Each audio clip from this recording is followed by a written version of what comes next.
தாவேகா India கூட்டணியில இடம்பெறுவதற்கான துணிச்சல் இல்லாமல் மதில் மேல் பூனையாக நீ பிஜேபி எதுக்குறதுனா காங்கிரஸ்காரனை கூட நான் ராஜ்யசபா தர்றேன், நீ போய் ஏத்துக்க. நான் 2 பேருக்குமே சாதகமான ஆள் தான். தேர்தல் ஆணையம் சுதந்திரமாக செயல்பட வேண்டிய தேர்தல் ஆணையத்தோட தொடர் குற்றச்சாட்டுகள் எல்லா இடங்கள்லயும் அது மேல குற்றச்சாட்டு வச்சு எதையுமே பல இடங்களில் நிரூபிக்கப்பட்ட குற்றச்சாட்டுகள். சித்தாந்தமாக RSSக்கு எதிராக பேசுறாங்க அல்லது அதானிக்கு எதிராக கூட பேசுறாங்க. ஆனா களத்திலே தொடர்ந்து கோட்டை விடுவதற்கு, தொடர் தோல்விகளை சந்திப்பதற்கு ராகுல் காந்தியால் இந்த காங்கிரஸையோ இந்தியா கூட்டணியோ மீட்கவே முடியாது என்ற ஒரு விமர்சனம் வருது. அதுக்கு முதன்மையான காரணம் பயிற்சி தாங்க காரணம். அகில இந்திய காங்கிரஸ் பழமைகளால் நிறைந்திருக்கு, பழமைவாதிகளால் நிறைந்திருக்கு. அந்த பழமைவாதிகள்னு சொன்னதுக்கு கூட நம்ம புரிஞ்சுக்கிற வேண்டியது முழுக்க அது RSS காரர்களாலும் நிறைந்திருக்கின்றது தான். வாடகை வீட்டில் குடியிருக்கிறார். அப்ப பினராயி விஜயன் மேல எதை பேச வேண்டும், அவர் ED ரைடு வர்றதெல்லாம் அவங்க வரவேற்கிறாங்க. அப்ப பல இடங்கள்ல சித்தாந்த ரீதியாக ஒரு தெளிவா பேசினாலும் நடைமுறையில நிறைய கோட்டை விடுறாரு. ஆமா, பெரிய குழப்பத்தில் தான் இருக்கிறாரு. அவர் என்ன சொல்ற, நான் கட்டி தழுவதற்கு தயாராக இல்லைன்னு சொல்றாரு. யார? பினராயி. அப்ப நீங்க பினராயை கட்டி தழுவுறதுக்கு தயாரா இல்ல, ஆனா நீங்க நரேந்திர மோடியை கட்டி தழுவுறதுக்கு தயாரா இருக்கிறீங்கன்னா அப்ப உங்க நிலைப்பாடு என்ன?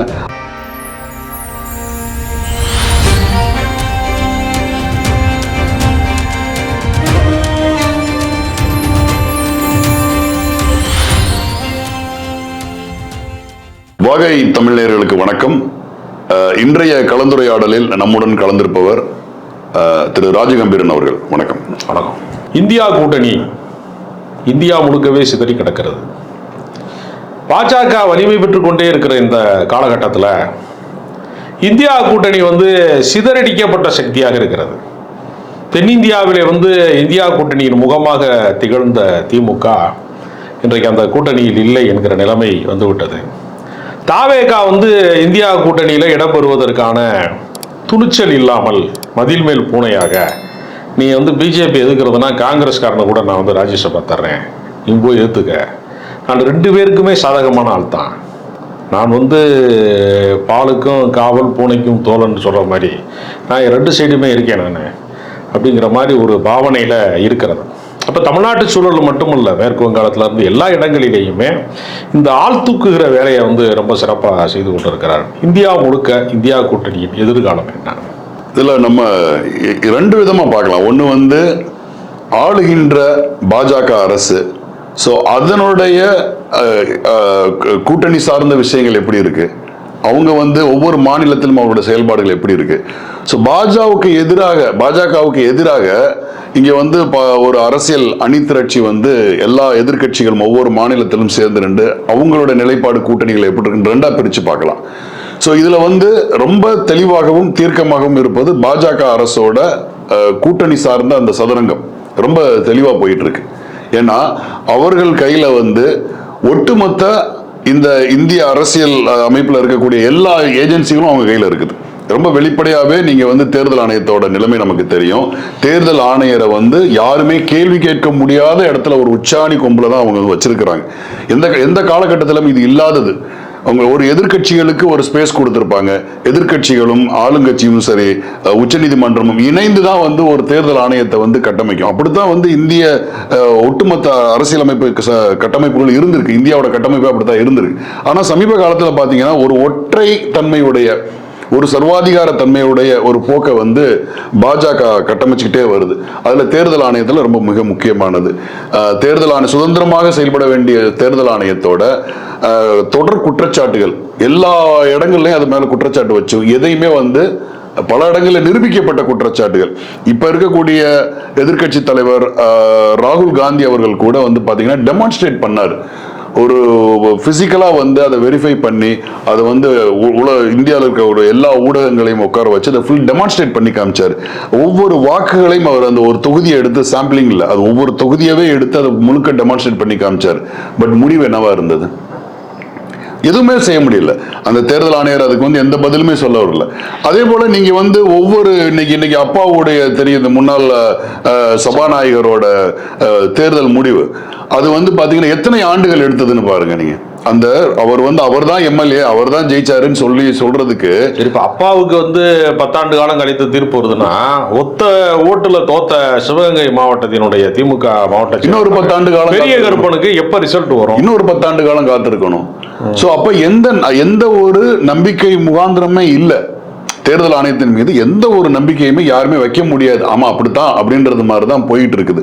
நீங்க எஸ்ஐஆர் எடுத்துக்கிட்டீங்கன்னா, எஸ்ஐஆரோட குளறுபடிகளை வந்து மாநிலம் முழுவதும் சொன்னாங்க, பட்டியலிட்டாங்க. அது யாரை நோக்கி குறி வச்சு செயல்படுது, எங்கெங்கெல்லாம் வந்து பாஜகவுக்கு வாக்கு கிடைக்காதோ அத்தனை முகாந்திரங்களையும் அது அழிக்குது.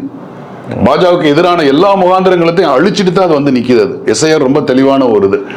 அதனோட ரொம்ப எளிதான ஒரு எடுத்துக்காட்டு தான் வந்து இன்னைக்கு மேற்கு வங்காளம். அசைக்க முடியாத இடத்துல இருந்த மம்தா பானர்ஜியை இன்னைக்கு வந்து எனக்கு தெரிஞ்சு சிபிஎம்ல வந்து ஜோதி பாசு வந்து இன்னைக்கு கம்யூனிஸ்ட் கட்சியிலேயே அவர் வந்து தொடர்ந்து 25 ஆண்டு கால முதலமைச்சர்னு அவங்க சொல்லுவாங்க. ஏறத்தாழ எம்ஜிஆரை விட செல்வாக்கு பெற்றவர் அப்படிலாம் சொல்லுவாங்க. நீங்க தனி மனிதர்களை முன்னிலைப்படுத்தி கம்யூனிஸ்ட் கட்சிகள் யாருமே நடத்துறதில்ல. ஆனா அவங்கள பொறுத்தவரையில அவருடைய ஆட்சியை யாராலையும் வீழ்த்தவே முடியல. அந்த ஆட்சியே வீழ்த்தப்பட்டது.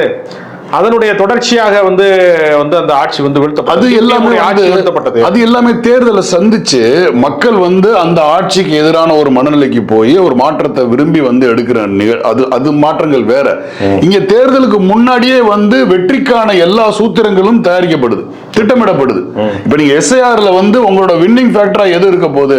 இன்னைக்கு வந்து மேற்கு வங்காளத்துல டிஎம்சியோட வாக்கு வங்கி என்ன, வாக்கு வந்து யாரோட எந்தெந்த சாராரோட வாக்கு வங்கி வந்து அவங்களை வந்து வெற்றியில நிலைய வச்சிருக்கு, அதை குறித்து அதுகளை தாக்கி அதுகளை அழிக்கிற வேலை தான் முதல்ல எஸ்ஐஆர் பண்ணது. இன்னைக்கு வந்து 1 கோடி வாக்குகள் வந்து நீக்கப்பட்டிருக்கு. அவங்க அழுத்தமான காரணங்கள் சொல்லுவது என்னன்னா ஊடுருவல்காரர்கள். இப்ப இந்த ஊடுருவல்காரர்களை வந்து நீங்க வெறும் வாக்கு போடக்கூடிய வாக்காளர்கள் மட்டும் எடுக்க முடியாது. அதுக்கு பின்னாடி அவங்க வந்து குடியுரிமையில இருந்து ஸ்டார்ட் பண்றாங்க. இது ஒரு ரொம்ப குழப்பமான, அதாவது ஒரு பக்கம் அண்டை நாடுகள், அண்டை மாநிலங்கள் போல இருக்கும் இரு அண்டை நாடுகள்.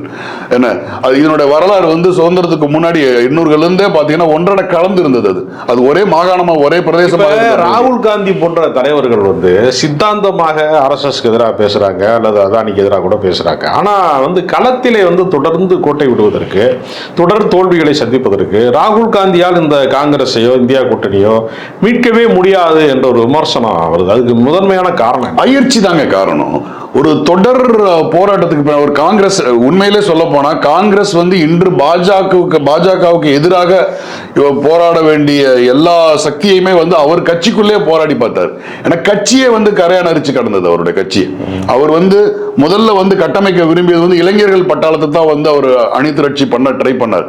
அப்போ அவர் ஓப்பனா சொன்ன ஸ்டேட்மெண்ட் என்னன்னு கேட்டீங்கன்னா, அகில இந்திய காங்கிரஸ் வந்து பழமைகளால் நிறைந்திருக்கு, பழமைவாதிகளால் நிறைந்திருக்கு. அந்த பழமைவாதிகள்னு சொன்னதுக்கு கூட நம்ம புரிஞ்சுக்கிற வேண்டியது முழுக்க அது ஆர்எஸ்எஸ் காரர்களாலும் நிறைந்திருக்கின்றது தான் நம்ம மூத்த தலைவர்கள். சோ அவர்களை மீறி வந்து ராகுல் காந்தியால எதுவுமே, இது இன்னும் சொல்ல போனா ராகுல் காந்தி எடுத்த அவர் அரசியல் தோல்வியை விட அவருடைய சொந்த கட்சிகளுக்குள்ளேயே பழமைவாதிகளாலும் மூத்த தலைவர்களாலும் அவர் வந்து சந்திக்கிற இருந்த பிரச்சனைகள் தான் பெருசு. ஒரு இளைய தலைமுறைக்கும் ஒரு பழமையான ஆட்களுக்கும் இடையே மோதல் தான் அவருடைய பெரிய அயற்சிக்கு காரணம். ஏன்னா அவர் வந்து ரொம்ப புத்துணர்ச்சியோட, எனக்கு தெரிஞ்ச இந்திய அரசியல்ல வந்து வினோபாவுக்கு பின்னாடி அவர் தான் வந்து கன்னியாகுமரியில இருந்து காஷ்மீர் வரைக்கும் குறுக்கு நெடுக்குமாக வந்து நடந்து மக்களை சந்திச்சு ஒரு பெரிய ஒரு சித்தாந்தத்தை ஒரு இந்திய மக்களோட உணர்வுகளை புரிஞ்சுக்கிட்ட ஒரு தலைவர்னா ராகுல் காந்தி தான். ஆனா அவர்னாலேயே வந்து இன்னைக்கு வந்து இந்த சமீப கால அரசியலை வந்து சந்திக்க முடியல, அயற்சி ஆயிட்டாரு. எதுல ஆயிடுச்சுன்னா சொந்த கட்சியில பிரச்சனைகள். ஏன்னா ஒரு தேசிய கட்சியா நீங்க நிலை நிற்கணும்னா ஓரளவுக்கு நீங்க 2-3 மாநிலங்களையாவது உங்களுடைய ஆளுமை இருக்கணும், உங்களுடைய அரசு அதிகாரம் இருக்கணும். ஆனா அதை தக்க வைக்கிறதுக்கு அவர் போராட வேண்டியதா இருக்கு. அது போல வந்து அவருடைய அரசியல் கணக்குகளும் ரொம்ப மோசமா இருக்கு. ஏன்னா நீங்க வந்து தேசிய அளவுல வந்து இன்னைக்கு வந்து இந்தியா கூட்டணிக்கு வந்து தேசிய அளவுல வந்து காங்கிரஸ் தான் தலைமை தாங்கணும் அப்படின்ற ஒரு சூழல் உருவாகுதுன்னா, அப்ப நீங்க வந்து ஒரு பெரிய மனப்பான்மையோட இருக்கணுமே தவிர பெரிய மனப்பான்மையோட இருக்கக்கூடாது. இங்க அவரோட பிரச்சனை என்னன்னு கேட்டீங்கன்னா, இன்னைக்கு நம்ம தமிழ்நாட்டில் பார்த்தோம், அவ்வளவு தோழமையாக கடந்த ஒரு 10-15 ஆண்டுகளுக்கு மேல வந்து பயணம் செய்த காங்கிரஸ் திமுக உறவை வந்து அவ்வளவு எளிதில் வெட்டி தூக்கி போட்டு போற நிலையெல்லாம் வந்து ஒரு நல்ல தலைவருக்கு அழகு இல்லை. ஸோ அப்போ இது வந்து என்னன்னு கேட்டீங்கன்னா, இது வந்து கண்டிப்பா வந்து ஒரு உலக ஒதுக்கணும்னு சொன்னோம்னா அடுப்பு நல்லா எரியணும். அடுப்புன்றது மாநிலங்களோட கூட்டமைப்பு, மாநில கட்சிகளோட ஒரு கூட்டமைப்பு. சோ அது நல்லா இருந்தாதான் உங்களுக்கு தேசிய அளவுல உங்களுக்கு ஒரு விஷயம் என்னன்னா வந்து பினராயி விஜயன் போட்டவர்கள்லாம் பாஜக வந்து அவர்கள் மேல ஒரு பொய் வழக்கு போட்டுச்சு. ஒரு தங்க கடத்தல் பண்ணாரு. அவர்கிட்ட எந்த தங்கம் இருக்கு, எங்கே போய் அவர் கடத்தினாரு? அவர் வாடகை வீட்டில் குடியிருக்கிறார். ஒரு முதலமைச்சராக 10 ஆண்டு காலத்துக்கு மேல இருந்தவர் அவர் வாடகை வீட்டில் குடியிருக்கிறார். அப்ப பினராயி விஜயன் மேல வந்து எதை பேச வேண்டும்? அவர் வந்து இடி ரைடு வர்றதெல்லாம் அவங்க வந்து வரவேற்கிறாங்க. அப்ப பல இடங்கள்ல சித்தாந்த ரீதியாக வந்து ஒரு தெளிவா பேசினாலும் நடைமுறையில நிறைய கோட்டை விடுறாரு. ஆமா, பெரிய குழப்பத்தில் தான் இருக்கிறாரு. அது வந்து அவருக்கு இப்போ நான் உதாரணத்துக்கு சொல்றேன், தமிழ் மாநில காங்கிரசினுடைய பொது தலைவராக இருக்கக்கூடிய ஜி.கே. வாசன் இருக்கார். அவர் காங்கிரஸ் கட்சியில தான் கப்பல் மந்திரியெல்லாம் இருந்தாரு. அவர் அவமதிக்கப்பட்டாரு, ராகுல் காந்தியால புறக்கணிக்கப்பட்டாரு. அந்த கோபத்துல தான் அவர் மறுபடியும் கட்சி விட்டு வெளியே போய் அவர் சம்பந்தமே இல்லாமல் பிஜேபியோட எல்லாம் கூட்டணி வச்சு தாமரை சின்னத்துல எல்லாம் போட்டிக்கிட்டு அந்த அரசியல் களமே அவருக்கு விழுந்துருச்சு ஏறத்தாழ. அப்ப இந்த நிலைமைக்கு அவர் ஆளானதுக்கு ராகுல் காந்தி வந்து இவரை வந்து மதிக்காததான் காரணம். ஏன்னா அவருக்கான அந்த ஒரு குறைந்தபட்ச அந்த ஹானரே அங்கே இல்லை கட்சியில அப்படிங்கிறது அவருடைய ஆதரவாளர்கள் என்னிடத்துல சொன்னாங்க. அப்ப பல இடங்கள்ல என்னவா இருக்குன்னா எப்படி வந்து நடந்து கொள்ள வேண்டும், எப்படி நடந்து கொள்ள கூடாது. இப்ப எத்தனையோ கம்யூனிஸ்ட் கட்சி போய் திமுக கூட்டணில இருந்து போய் தாவேக்காவை ஆதரிக்கிறாங்க, எவ்வளவு பேர் ஆதரிக்கிறாங்க. ஆனா மத்த விசிக்கு ஆதரிக்கிறாங்க, இந்திய யூனியன் முஸ்லீம் லீக்லாம் ஆதரிக்கிறாங்க. ஆனா காங்கிரஸ் மட்டும் ஆதரிக்கிற விதம் வந்து ரொம்ப வித்தியாசமானதா இருக்கும். அது என்ன நம்ம புரிஞ்சுக்கணும்னா, அவங்க வந்து ஒரு தேசிய கட்சி வந்து அதோட அரசியல் பார்வை, அதோட அரசியல் நகர்வுகள் வந்து தேசம் முழுமைக்கும் வந்து அது வேற ஒரு இடையில போக வேண்டியது. ஆனா அவங்களே வந்து ஒரு மாநில கட்சியா வந்து உள்ளே இறங்கிட்டு மாநில கட்சிகளோட போட்டி போடுறது. இன்னைக்கு வந்து நீங்க அகிலேஷ் யாதவோட அதுதான் பண்ணாங்க, பீகார்ல அதுதான் பண்ணாங்க. சோ நீங்க தமிழ்நாட்டிலையும் அதுதான். அவங்களுக்கு வலிமையே இல்லைன்னாலும் அவங்க வந்து தேர்தல் பார்கெனிங்ல வந்து ரொம்ப முட்டி மோதி எங்களுக்கு 28 சீட்டு வேணும்னு சொல்லி சண்டை போட்டு வாங்குறதுலாம் அதனோட இதுதான்.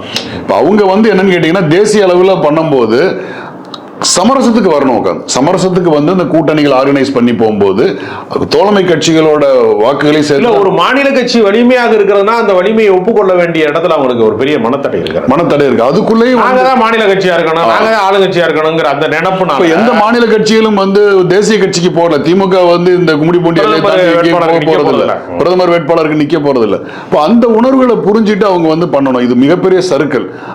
இன்னும் சொல்ல போனா அவருடைய சமீபத்தில் இந்த இந்தியா கூட்டணியில போய் பேசின ஒரு ஆடியோ வந்து லீக் ஆயிருக்கு. அதுல 2 விதமான தன்மைகள் வெளிப்படுது. ஒண்ணு வந்து பாத்தீங்கன்னா அவருடைய அழுகுரல். அழுகுரல்னா அவருடைய இயலாமை அவர் சொல்றாரு. அப்ப இந்த தேர்தல் சிஸ்டத்தை கொண்டு இந்த இந்திய அரசியல் இருக்கிற இந்த எலெக்ஷன் ஏஜென்சி மற்ற விஷயங்களை கொண்டு இனி வரும் காலங்களில் ஜனநாயகம் படி நம்ம வந்து தேர்தலை வின் பண்ண முடியாதோ அப்படின்ற ஒரு அதிருப்தி அவர் சொல்றாரு. இது யாருக்காக சொல்றாரு? அப்படி அதிருப்தியை சொல்றாருன்னா இப்ப இந்திய தலைமைக்கு அவர் இந்தியா கூட்டணிக்கு அவர் தலைமை தாங்க வேண்டிய அவசியம் இல்லை. அவரு இது எல்லாத்தையும் உடைச்சு மக்களை சந்திச்சு நம்ம இதை வென்றெடுக்கணும்ன்ற ஒரு கான்பிடென்ட் அவர் கொடுக்கணுமே தவிர அவர் வந்து இயலாமையை பேசுறாரு. இந்த இயலாமையை பேசுறாருன்னா அப்ப அவர் யாருக்காக சொல்ல வர்றாரு? அப்ப இனிமேல் வந்து ஜனநாயகம்ன்றது ஏற்படாதா? அதுல ஒன்னு சொல்லுவார் வந்து ஏமாற்றுவர்களுக்கு ஏமாற்று அந்த விதத்துலதான் நம்ம பதிலளிக்கணும்ன்ற மாதிரி நண்பன் சொன்னான் அப்படின்றது ஒன்னு கூடுதல் அவர் சொல்றாரு. அப்ப அவர் யாருக்கோ மெசேஜ் பாஸ் பண்றாரு. யாருக்கு மெசேஜ் பாஸ் பண்றாருன்னா இளம் தலைமுறையில ஜென்சியா இருக்கக்கூடிய இப்ப இந்த சிஜேபி அது மாதிரி மக்கள் எழுச்சி எங்கெங்கெல்லாம் நடக்குது அவங்க கிட்ட சொல்றாங்க, நாங்க ஜனநாயக ரீதியா நாங்க தோத்துட்டோம், இங்க வந்து மிகப்பெரிய ஒரு சர்வாதிகார போக்கு நடக்குது, வாக்கு முறை அப்படின்றது ஃபெயிலியர், இதை நீங்க பரிசீலனை பண்ணும்ன்றது மாதிரி அவங்களுக்கு ஒரு கோரிக்கை வைக்கிற மாதிரி அந்த பக்கம் இருக்கு. இந்த பக்கம் இந்தியா கூட்டணியில இருக்கிறவங்களுக்கு அவர் சொல்ற விஷயம் என்னன்னா, நாங்க வந்து காந்தி பாரம்பரியத்திலிருந்து வந்தவங்க, நாங்க தான் முழு ரெசிஸ்டன்ஸோட இருக்கிறவங்க, நாங்க தான் எல்லாத்தையும் அரவணைச்சு போறோம், இந்த புரிதல் வந்து வேற யாருக்கும் இல்லை அப்படின்றது மாதிரி. அப்ப ஒரு பக்கம் வந்து மாநில அளவுகள் அவர் வந்து துரோகங்களை இழைக்கிறாரு. இப்ப நீங்க என்னதான் வந்து அரசியல் ரீதியாக வந்து கேரளாவில் எதிரும் புதிருமாக இருந்தாலும் ஒரு சின்ன ஒரு அரசியல் நீங்க காப்பாத்திருக்கணும். இப்ப மாநிலங்கள்னு வரும்போது திமுக அதிமுக எதிரெதிர் துருவங்கள் இருந்தாலும் மாநில உரிமைகள் இல்ல மாநிலம் சார்ந்த ஒரு விஷயங்கள் வரும்போது எல்லாரும் ஒரு குரல்ல தான் பேசுறாங்க. அது அதிமுக வந்தாலும் திமுக இருந்தாலும் அந்த மாண்பு அந்த நாகரிகம் ஏன் ராகுல்கிட்ட வந்து நீங்க பினராயி ராஜன் விஜயத்துல இல்ல? நீங்க வந்து ஒரு இடி ரைடு உங்களுக்கே தெரியும், அது வந்து ஒரு ஒன்றிய அரசனோட ஏவல் நாயா இருக்குன்னு பலமுறை நீங்க உங்களுக்கு ஏற்படும் போது வட மாநிலங்கள் ஏற்படும் போது சொல்லியிருக்கிறீங்க. அப்போ உங்களுடைய அரசியல் எதிரியா இருக்கக்கூடிய கேரளாவில் வரும்போது நீங்க என்ன பண்ணிருக்கணும்? இடி ரைடு வந்து நேர்மையற்றதுன்ற நீங்க சொல்லியிருக்கணும். உங்களுக்கு ஒரு தனிப்பட்ட முறையிலேயே நீங்க அந்த கருத்தை சொல்லியிருந்திருக்கணும். அவர் என்ன சொல்ற, நான் கட்டித் தழுவதற்கு தயாராக இல்லைன்னு சொல்றாரு. யார பினராயி. அப்ப நீங்க பினராயை வந்து கட்டி தழுவுறதுக்கு தயாரா இல்ல, ஆனா நீங்க வந்து நரேந்திர மோடியை வந்து கட்டி தழுவுறதுக்கு தயாரா இருக்கிறீங்கன்னா அப்ப உங்க நிலைப்பாடு என்ன? ஆக மட்டும் பாஜகவுக்கும் காங்கிரசுக்கும் வேறு வேறு நீங்க வந்து சித்தாந்தங்கள் பேசினாலும் அவங்களுடைய அரசியல் பேட்டர்ன் ஒண்ணுதான். தேசிய கட்சிகளா இருக்கக்கூடிய காங்கிரஸும் சரி, பாஜகவும் சரி, மாநில கட்சிகளை எப்படி அடக்கி ஒடுக்கி வந்து நம்ம இது பண்றோம்ன்றதான் அவங்களோட நிலைப்பாடு. ஒரே நிலைப்பாடு தான் அது. அவங்க இது 2014க்கு முன்னாடி காங்கிரஸ் பண்ணதை இப்ப பிஜேபி பண்ணிக்கிட்டு இருக்கு. இனி வரக்கூடிய காலங்களில் வந்து மாநில கட்சிகள் தங்களுடைய அதிகாரத்தை கொண்டு ஒரு தேசிய கட்சிக்கான அதிகாரத்தை வந்து கட்டமைக்கணும். அதுதான் ரொம்ப ஆரோக்கியமானதா இருக்கும்னு நான் நினைக்கிறேன். கருத்துக்கிறேன். நன்றி, நன்றி, வணக்கம்.